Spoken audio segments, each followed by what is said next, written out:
Come and see something.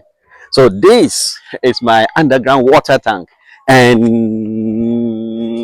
ta-da! See my water.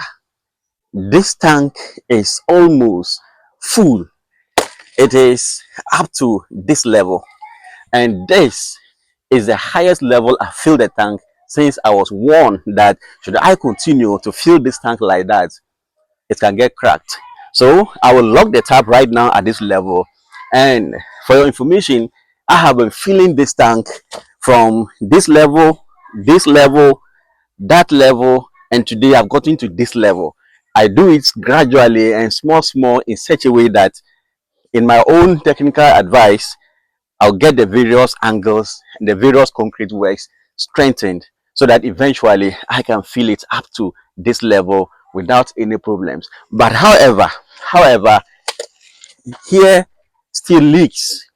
It still leaks at the point the plumbing work was done. But I will make sure that I'll dig down there and let the mason come back again. And then here, this corner too, it is leaking small. I'll also make sure he comes to plaster it, continue to plaster until we no longer have any problems with leakage of my 40,000 liter capacity.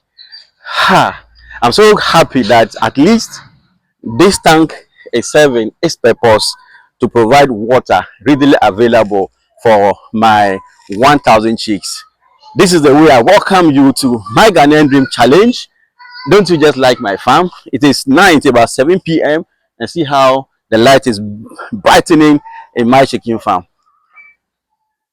So lately, I have been removing all the coverings that surrounds the chicken house to ensure that there is maximum airflow into the chicken house. And this is how it looks now.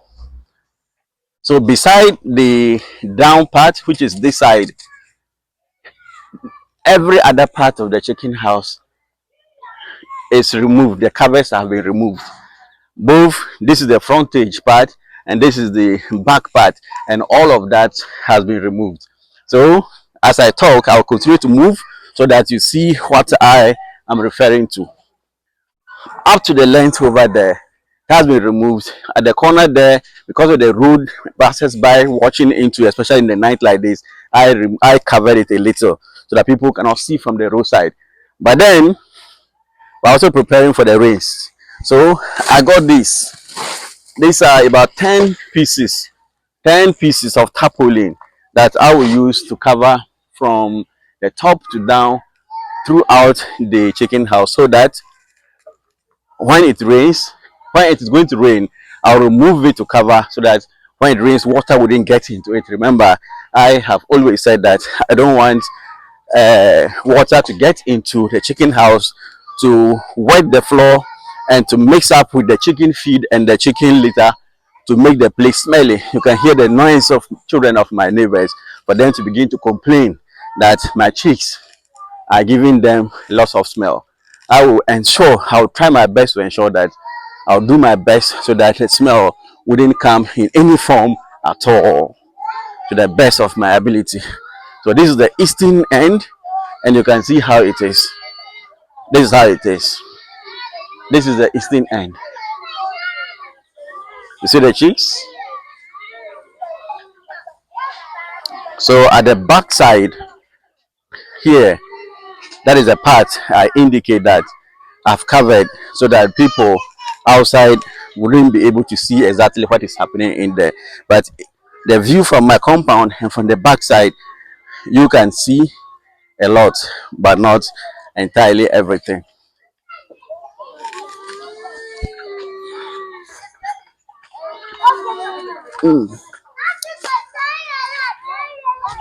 So this is the back.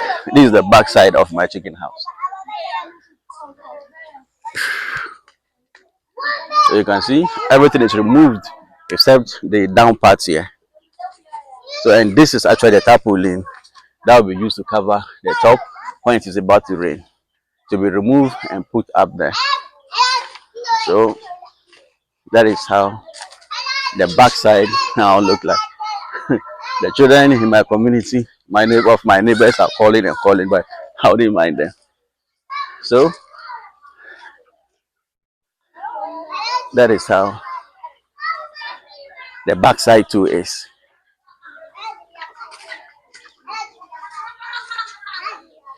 Shh, shh. This is how the backside is.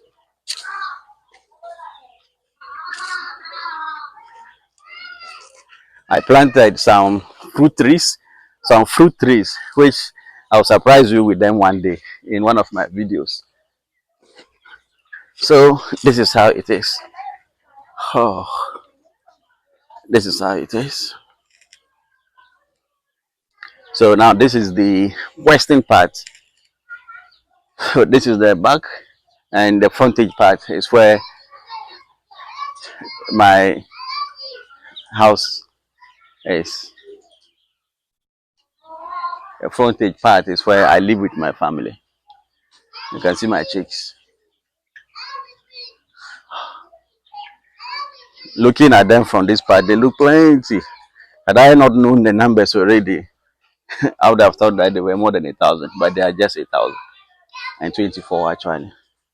So this is the back part. So these are my maize from the extreme back. Oh, so the temperature is increasing and increasing and increasing, which is the reason why I indicated that I've opened all the parts to ensure. I'm even thinking that even this part around the side that the wind is able to pass through the chicken house, should it become necessary in March, I will have to remove this part and just leave it like that until the rains begin before I find something suitable to cover it.